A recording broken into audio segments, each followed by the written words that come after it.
અરવલ્લી જિલ્લામાં આગામી 1.5 મહિના સુધી સ્વચ્છતા સેવા કાર્યક્રમનું આયોજન કરવામાં આવ્યું છે, ત્યારે જિલ્લા વહીવટી તંત્ર દ્વારા સ્વચ્છતા સહિતના વિવિધ કાર્યક્રમોનું આયોજન કરાયું હતું।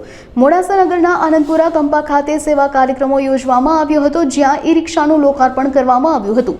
આ સાથે જ આસપાસના વિસ્તારોમાં રાજ્યકક્ષાના અન્ન નાગરિક પુરવઠા મંત્રી ભીખુસિંહ પરમારે સ્વચ્છતા અભિયાનમાં શ્રમદાન કર્યું હતું। કાર્યક્રમમાં જિલ્લા કલેક્ટર અને જિલ્લા વિકાસ સહિતના અધિકારીઓ જોડાયા હતા। આજે આદરણીય વડાપ્રધાન શ્રી નરેન્દ્રભાઈ મોદી સાહેબનો 75મો જન્મદિવસ છે। આ જન્મદિવસ નિમિત્તે તેઓનું સ્વાસ્થ્ય સારું રહે અને ખૂબ લાંબુ જીવન જીવે એના માટે વિવિધ પ્રકારના કાર્યક્રમોનું આયોજન કરવામાં આવ્યું છે।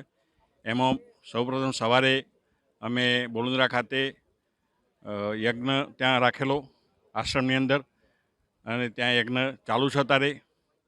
ત્યાર પછી બોલુંદ્રા પીએસસીની અંદર પણ સ્વસ્થ નારી સશક્ત પરિવાર એ અંતર્ગત કાર્યક્રમ ત્યાં કર્યો પીએસસીની અંદર।